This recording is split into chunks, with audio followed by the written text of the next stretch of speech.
Why astrology? That's a good question. For so many reasons, actually. Aside from the secrets of torsion field physics and possibly bending time-space by learning to toy with magnetic fields, it teaches us that the various flavors of energy the photon has provided us with to understand matter and to interface with, we can change it. We can use it to accomplish things from our science fiction movies. You see, there are secrets in astrology that'll give us a new perspective on how frequency and magnetism create the field, and how it organizes matter to play out the elements as heat is transferred.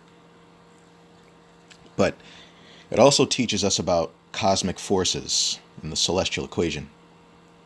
Celestial because the physics above us gives us all the physics, or the equations to the physics within us and beneath us. You see, it repeats. Like the idea of too much pressure forcing something to explode. There is this constant play out of the same forces through the same equations, both literally and symbolically. So it shows us how the photon organizes itself into patterns that take on a form of self-awareness. It's beyond our understanding of what's our concept of what's living. If you considered yourself separate, for instance, from the 50,000 other, on average, smaller organisms that make you up, you'd be lacking a vital aspect of wisdom. So you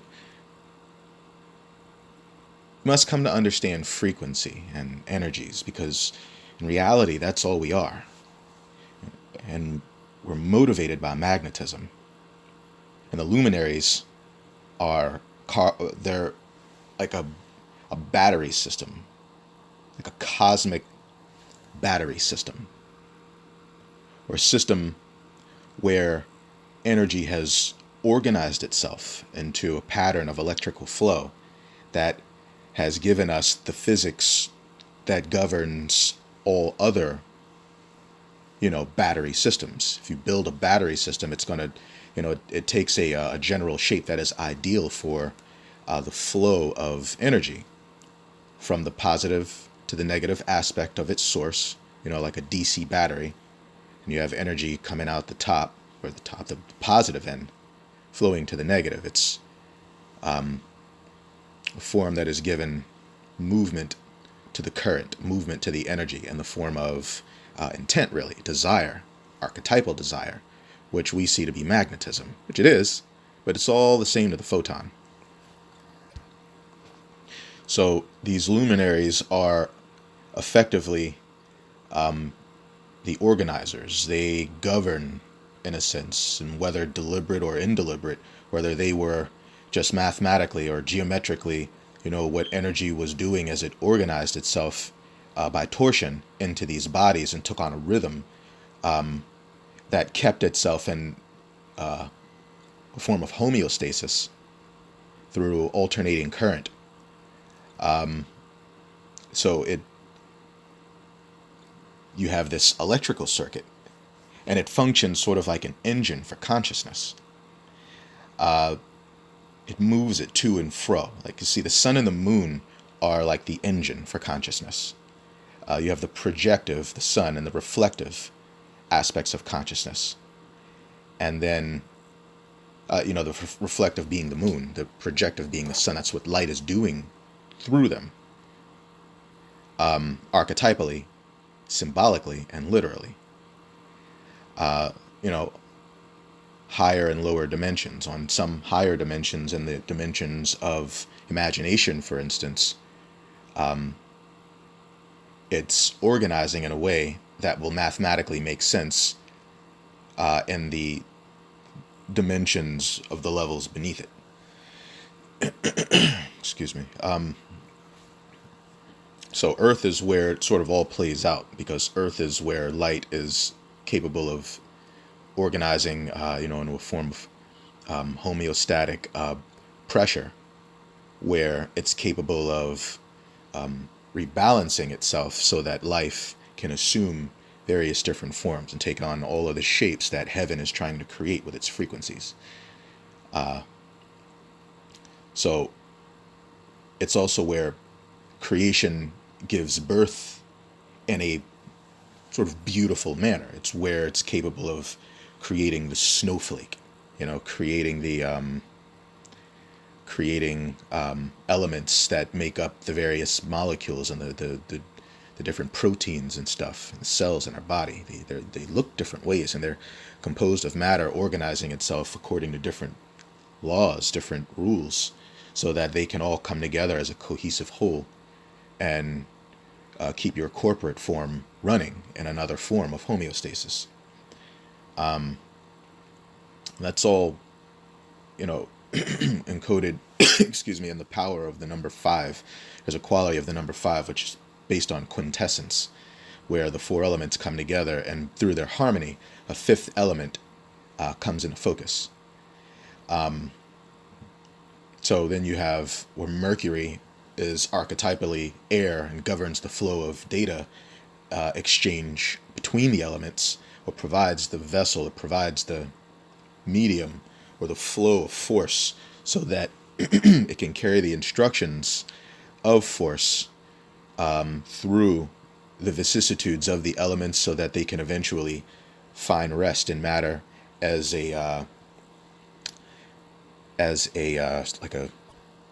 shape that is given the ideal conditions to achieve a state of rest, so that it can take on a form that is symmetrically, for instance, symmetrically or aesthetically pleasing, symmetrically beautiful.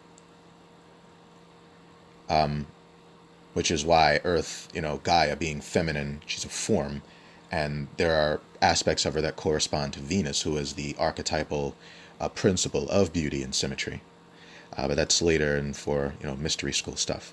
So, that's Mercury. And then you have Venus and Mars, which, their energies represent the flow and the motivation of electrical current, magnetism and electricity. So then you have those luminaries that are beyond our mind engine, which power the more personal aspects of our lives, which are like Saturn, governs resistance. He's also called Satan.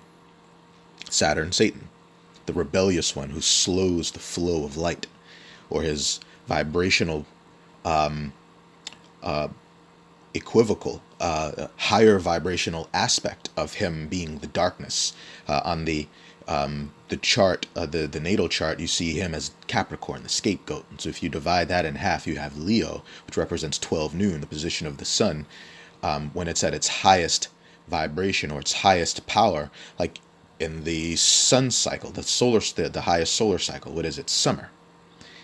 In summer, the sun is at its highest power in the summer, or at the position of 12 noon during the day, which represents the angle of light that Leo takes up on a frequency or a phase, a sine graph. So you have Capricorn, the devil, who is Saturn, or the negative aspect of Saturn, the darker half, and then you have the higher half, which is Yahweh, or El. He's the higher vibrational aspect of Saturn. He is Yahweh, bender of light, El, the letter L. There's El, who is also Kronos.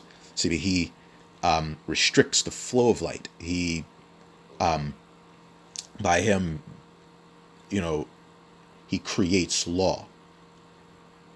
And that law is the architecture by which all other things are measured. All other cycles are given their motion. Uranus governs ampacity. He's been, given many names and many myths and legends of old. Especially those involving the Titans, granting ampacity to the elements on Earth during a time where humanity had risen up and the noise of our pollution had caused such a complaint with Gaia that she complained to the heavens, and her rage gave birth to these maniacal constructs of living atomic form, which were the Titans. They were monstrosities of elemental forces, which under normal circumstances would just play out the normal flow of pressure throughout the earth. But because of the polarity that the humans at the time had filled it with, it invoked a rage by Gaia that was given birth to by the ampacity of Uranus, who at his phase angle at the time was ideal for increasing the potence of frequencies so that the storms here on this planet would assume a monstrous form. They were charged with greater atomic force because of Uranus. And then you have Jupiter, who is Father Voltage. He isn't as high as the Almighty, the Sun, the Son of God, the solar consciousness, but he is fueled with the power cosmic. He's Jupiter, Zeus, benevolent and abundant, father of gentle voltage, because though never having achieved fission on his own, he is by all rights possessing of cosmic power, and under the right circumstances, he's supercharged. Especially like from charging from the angle of Sagittarius, which he is now. In Sagittarius, it does something. It causes a reaction with Jupiter that causes a reaction with the nature of voltage. It's really quite interesting. Yeah, you get into this stuff, you find the correlation between what's happening within us, within our politics, within our relationships, and the polarity in the land, how it's causing a reaction here on the planet, in the earth, and in the mind. And you find that these planets are responsible for this because of their higher cycles and their higher frequencies. You see how there is a necessity to understand the rhythms, to understand how life will evolve on this planet when we move through the more troubling cycles. So in the natal chart, you have Jupiter, who typically represents an abundance of voltage granted to you by heaven. So he may be, it may take the form of many different things. It could energetically play out as a greatness of stature, if conjunct with the sun, for instance. Or if opposing something, another planet may either cause an electrical reaction, or, cause that planet to behave in a debilitating manner, to act out its power in a debilitating manner, and that could be seen through your aspects. That's what you would study your natal chart for.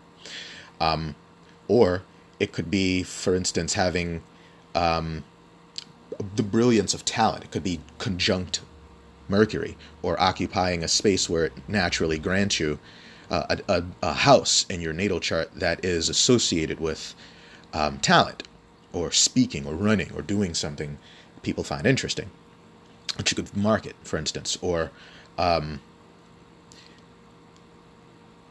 being born into a family of immense wealth, being connected with people of immense wealth and power or influence. It could literally even be being struck by lightning if you're unlucky enough, or if you happen to be responding to the energetic experiences in your life in a way that the photon finds to be, say, guiding you too far off course, where you may need, for instance, an outer body experience. Or if, you have those who, because they've strayed so far off their course, they've damaged the evolution of their soul to the point where, in some rare cases, they are literally just taken out.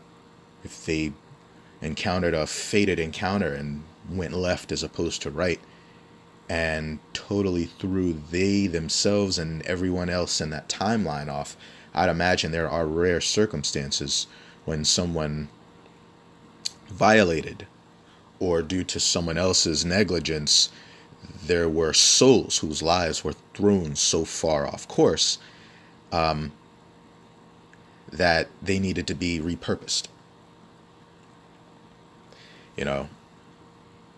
certain that's happened.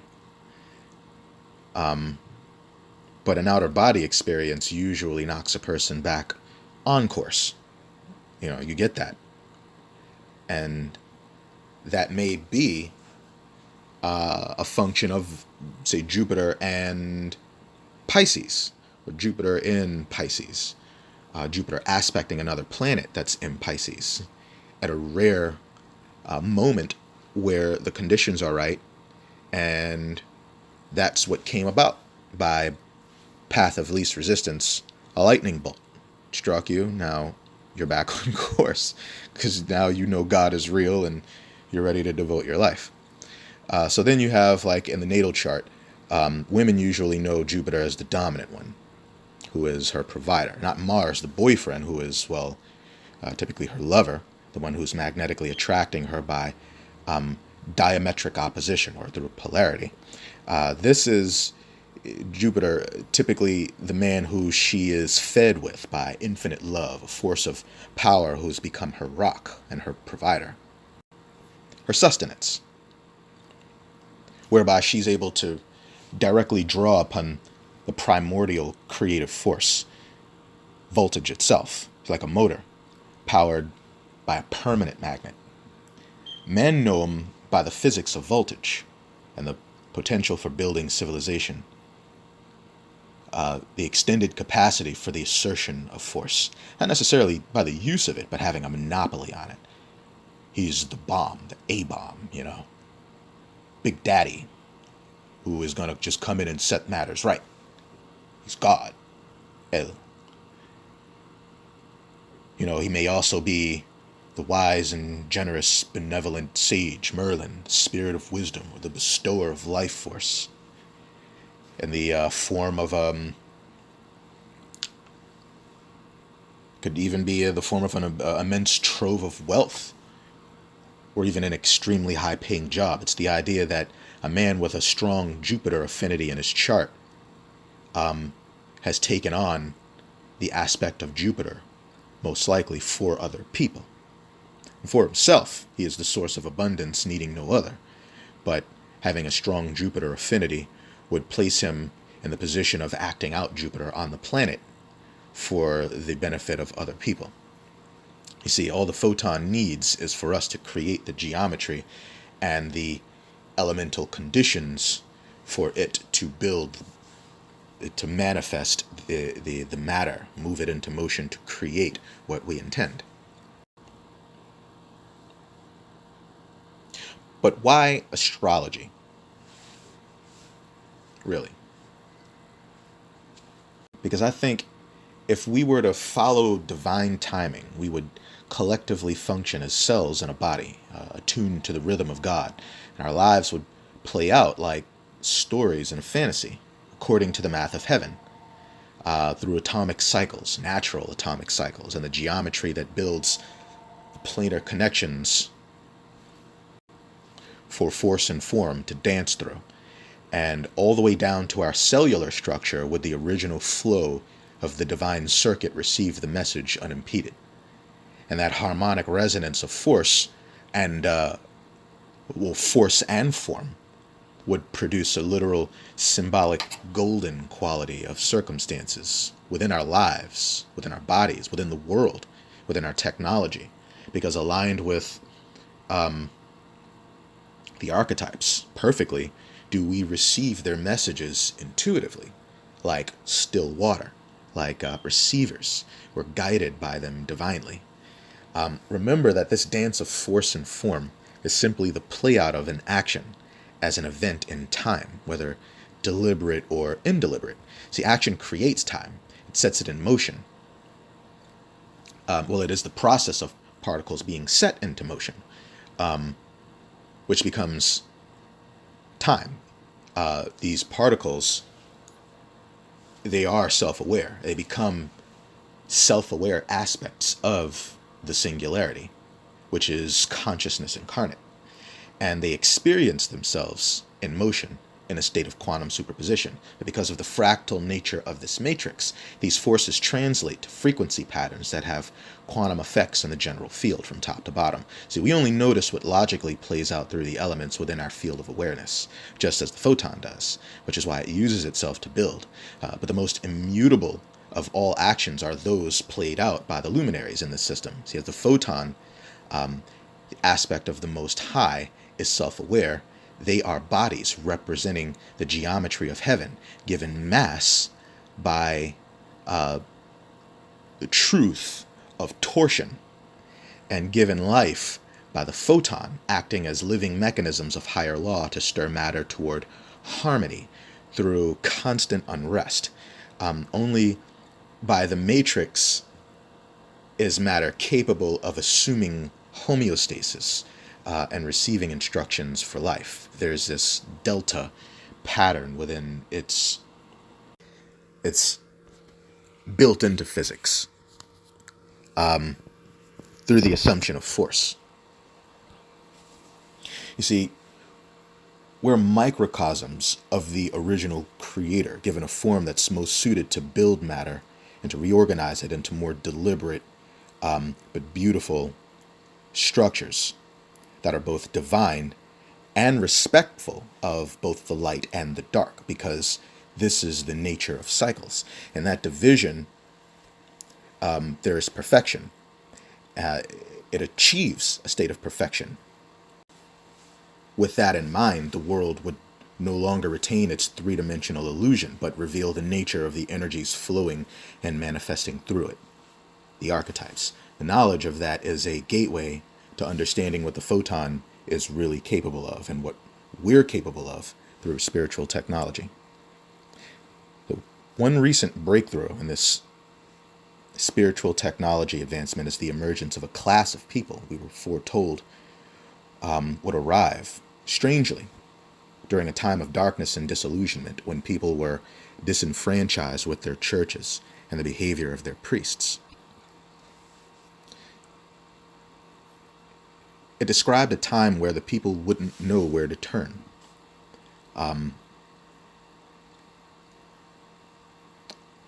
When force has nowhere to go but outward, without endangering itself, or a form, or something that, for instance, a structure, where there is a great deal of pressure. Pressure has to go somewhere. Like with human beings, we build and build in our pressure and it has nowhere to go, we implode. So you get this turbulence of force, whether it explodes or implodes. There has to be a balance, a harmonic resonance for force and form to dance through. It's the golden balance.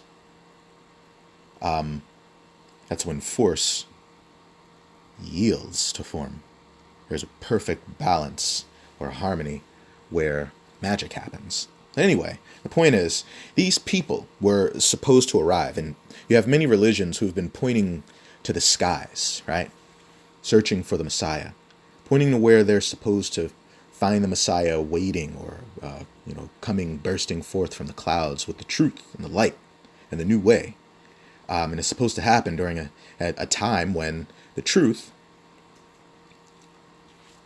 is hidden from us, right? A dark time, darkness of the soul, backwardsness of virtue, a love of darkness, a love of death, a love that undoes the soul.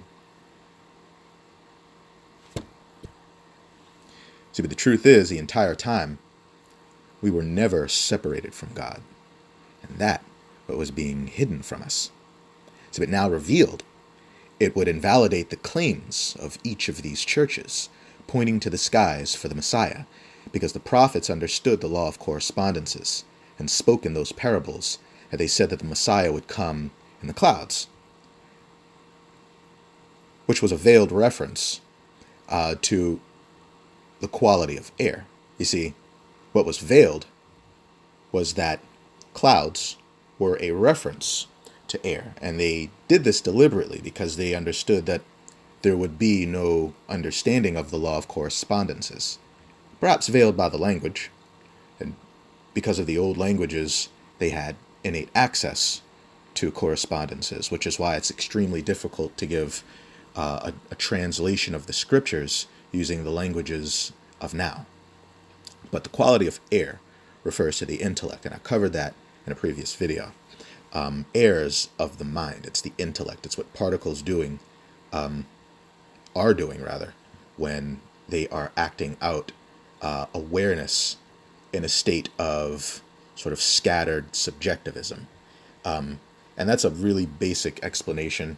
I can go more in depth with it. I've done it in another video, and I really break it down. I think the video is entitled Elements. It has some reference to elements in the title. But anyway, it's air is an aspect of it's what the intellect takes the form of as an element, air, through the photon. Well, the photon rather takes the form of air to assume a modality of intellect, or of expanding or flowing awareness, where it can take up the space between things and see things from a subjective perspective, roughly. But these religions searching for the Messiah, they didn't know that it would be a thing of the mind. It's an archetypal force, and it would take whatever shape it needs to liberate mankind from destructive traditions.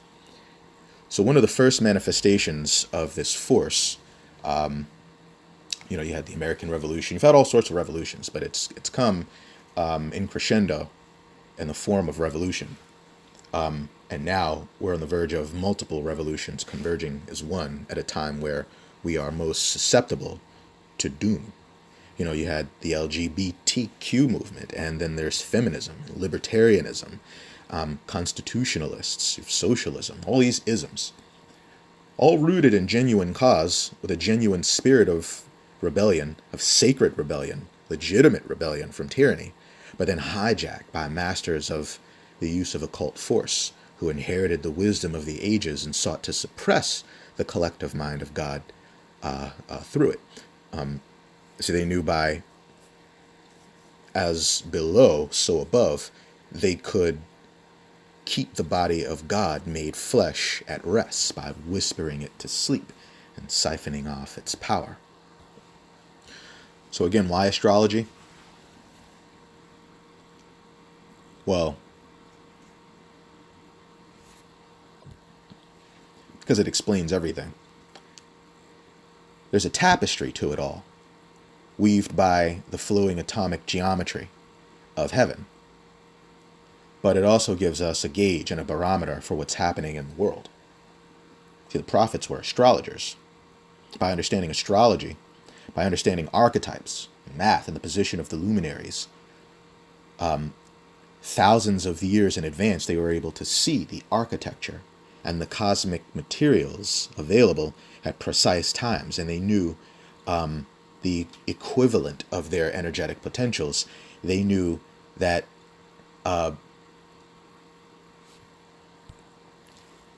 they were dealing with deliberate mechanisms built within physics to stir life into motion, despite the force that tries to suppress it, which is resistance incarnate.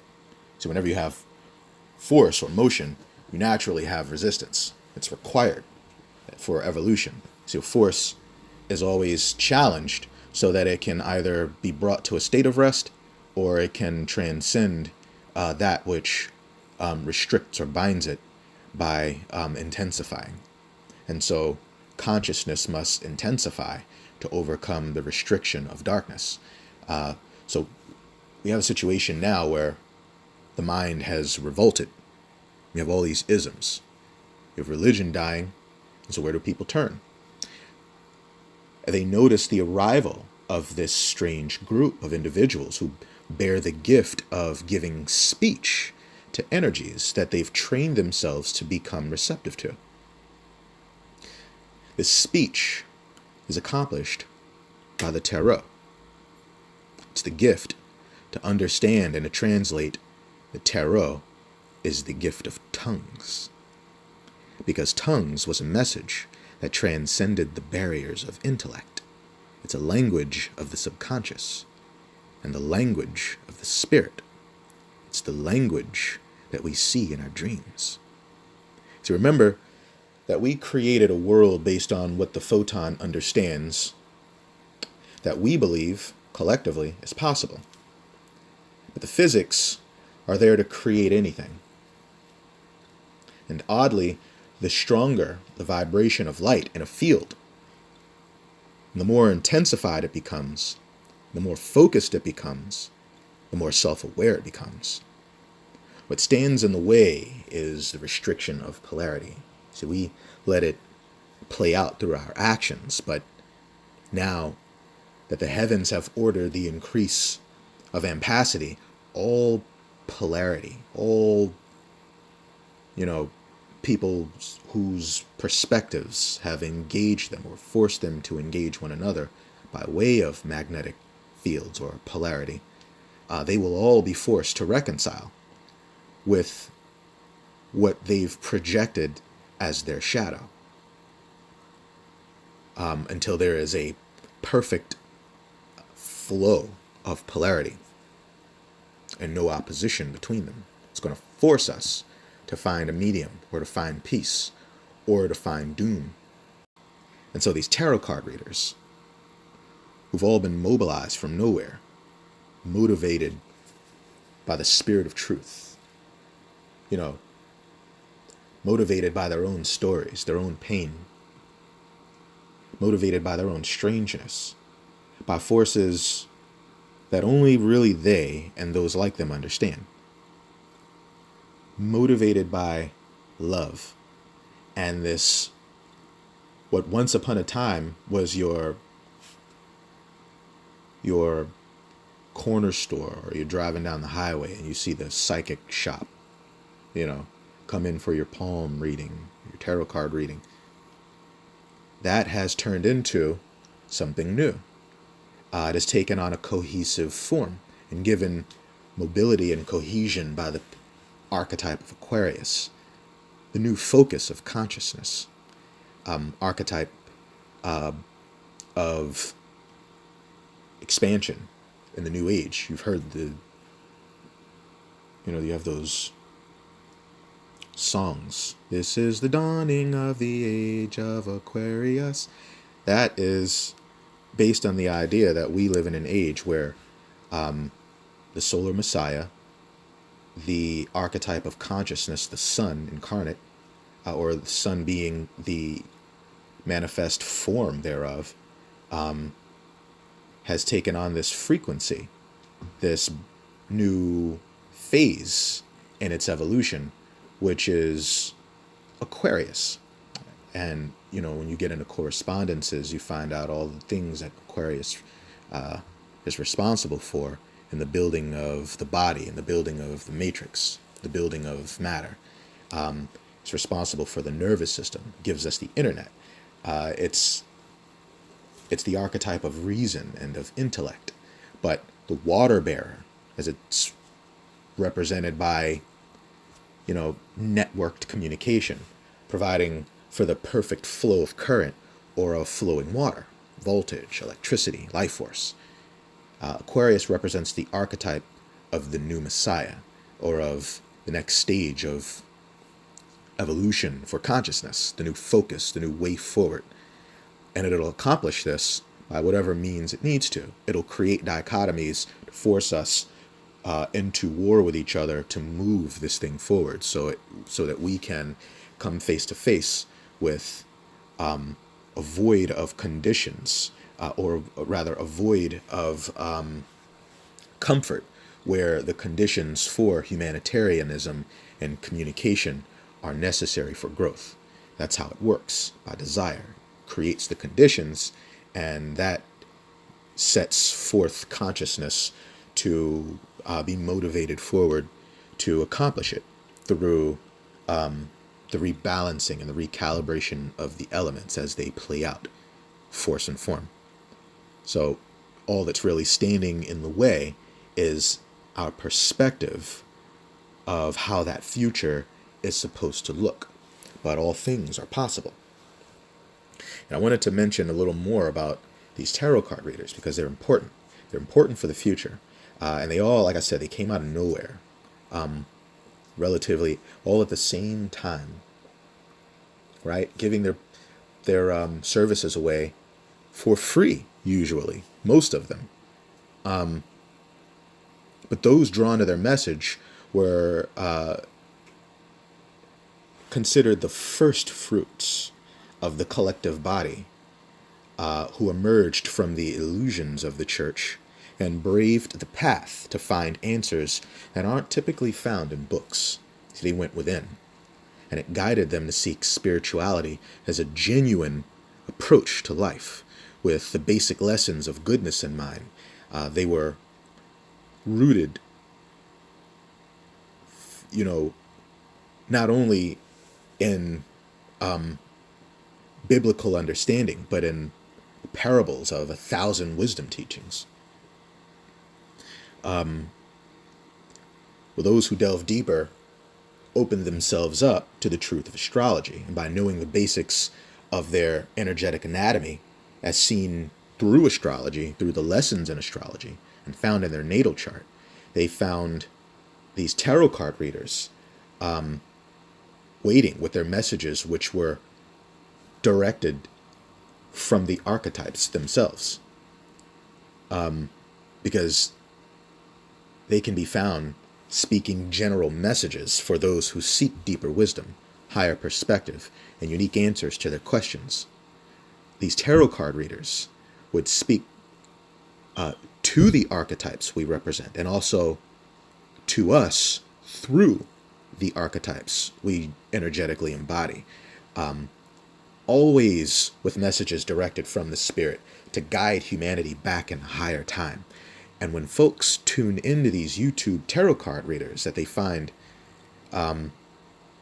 many of their messages, these general messages, they often bear a striking and serendipitous connection with the events of their own lives.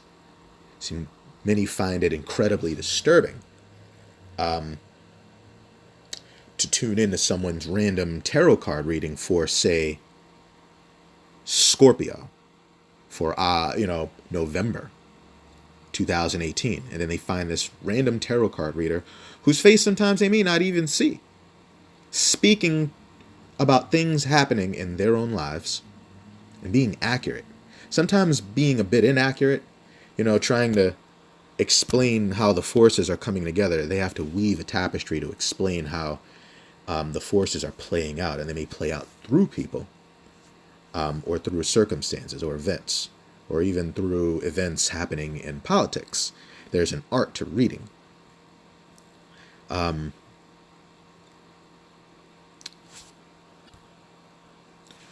what you find is we're really just the elements acting out the archetypes in flesh form. We act out their energies. And those sensitive to those energies understand how to read them. They also understand how to utilize them and how to interface with them, how to tune into them and even into their power, and use that power to enhance themselves because of the gifts as seen in their natal chart. The gifts that they've been given are highlighted in your natal chart. They could be gifts of skill. It could be gifts of relationships. They could be gifts of beauty, of intellect, or of speech. And it's all seen in your natal chart. But I mentioned the subject of spiritual technologies, and there are many different forms of spiritual technology. I mean, you have like tarot cards, and you have there are forms of utilizing technology to build machines that are powered through magnetic fields that do things we would consider currently to be magical. But these tarot card readers are really sort of the first wave in how we relearn to interface with consciousness. So by being attuned to the frequencies of these luminaries and these energies, or attuned to these archetypes, through the use of cards, they can interface with the vibrations of these energies, which are bound in time-space by an elaborate use of symbols, which set an intention and a vibration. It brings them together. And that is powerful. When you bring vibrations together or bring the elements together, something interesting happens to consciousness. But because the photon is self-aware and it responds to patterns of creation and to symbols, the cards hold a vibration. And the readers are, they're able to tap into the vibration that these cards are broadcasting. And by holding a question, for instance, in their mind, they're able to access the field of energies related to the energetic quality of that question. It's a bit more mysterious, a bit more esoteric, but that's the basic. And they're doing this work, and it is a very spiritual work. And they're just online broadcasting their message to whoever will listen. And most of them, they've quit their day jobs. You talk to them, their lives are ruined usually, because in their activation they encountered these spiritual awakenings that brought in so many questions. It brought on so much turmoil in their lives that it effectively rocked their marriages apart, or rocked their jobs apart. It symbolically, and in most cases literally, move through their lives as a tremor to shake the foundations of their lives apart so that only what was true remained. And so in most cases, tarot card reading and spiritual work is really all they have left, and their message is motivated by the spirit. It's their gift. And they're armed with the hope that those who are looking to tune into wisdom will find them. Those who are looking for wisdom rooted in compassion. Their compassion will allow them to see through the truth of the matter, about tarot card readings. You get the heebie-jeebies typically when people talk about tarot card readings. It's supposed to be of mystics and people that do black magic and demons and all that stuff. It's not about that. It's about the reading of energies, because they're prevalent. They're everywhere. And there's a technology we can use to interface with them. And the tarot is one of the most basic ways to do that. And it was handed down to us through tradition to keep the truth of that relationship that we have with consciousness in general, and in through the observer effect, how it can be interfaced with and not manipulated but utilized to do miraculous things. So when you can see through this message, and you can tell that their message, the message of the tarot card reader, is one of love and not fear. You can hear through them that they're speaking from the source of all love. They are all of them. Usually, all of them. 99.9% of them. And the rest that aren't are working through something. But they're all a beautiful and loving sort. All motivated collectively by love, incarnate in general. And that's all they want for people. And they accept the stigma that comes with being a tarot card reader. They understand that humanity is asleep. They know that when humanity comes looking for them, comes calling, things will change. So